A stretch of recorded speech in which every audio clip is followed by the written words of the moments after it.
चलिए दोस्तों, अरविंद अकेला कल्लू जी के नए फिल्म का नया गाने के बारे में बात कर लेते हैं, जो कि काफ़ी बवाल लेवल का गाना रिलीज हुआ है।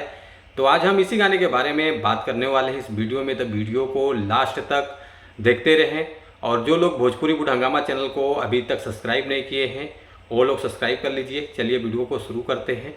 नमस्कार दोस्तों, मैं हूँ सतीश। आज हम जिस गाने के बारे में आप लोगों से बात करें, फाइनली ये गाना रिलीज हो चुका है। वो आगे बात करेंगे किस चैनल से रिलीज हुआ है, पहले गाने के बारे में बात कर लेते हैं। गाने का बोल बहुत ज़बरदस्त है, 3 टाइम चाहिए प्यार, जो कि अरविंद अकेला कल्लू जी इस गाने को गाए हुए हैं, और जो कि बहुत बढ़िया गाना है।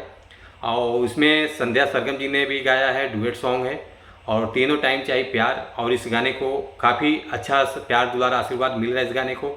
और स्टार कास्ट में नज़र आने वाले हैं अरविंद अकेला कल्लू जी, रितु सिंह जी हैं, श्रुति राव जी हैं, अशोक गुप्ता जी हैं, नीलम पांडे जी हैं।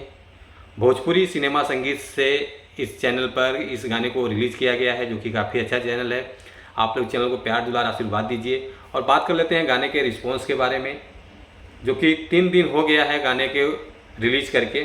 3 दिन में 16,000 व्यूज़ आया हुआ है, लाइक 369 आया हुआ है, और कमेंट 8 आया हुआ है। तो आप लोग जाइए, प्यार दुलार और आशीर्वाद दीजिए इस गाने को।